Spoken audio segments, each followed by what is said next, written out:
आपली आजची कथा दत्त महाराजांच्या नृसिंह सरस्वती अवतारातील आहे। आज मी तुला नृसिंह वाडीजवळच्या त्या भक्ताची आणि गुरुचरित्रातील अध्याय 18तील सोन्याच्या हंड्याची कथा दाखवतो। नृसिंह सरस्वती स्वामी नृसिंह वाडीजवळ असताना त्यांचे एक गरीब पण तत्वनिष्ठ भक्त होते। तो ब्राह्मण 5 घरे भिक्षा मिळेपर्यंत जायचा।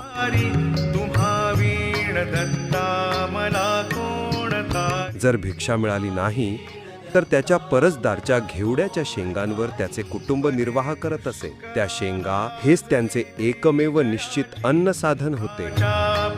एके दिवशी भिक्षा न मिळाल्याने शिष्याची पत्नी शेंगा शिजवत होती। त्याच वेळी स्वामी तिथे आले आणि त्यांनी भिक्षा मागितली। त्या सात्विक पत्नीने शिजवलेल्या शेंगा प्रसाद म्हणून स्वामींना दिल्या, पण स्वामींनी जाताना तिला आशीर्वाद दिला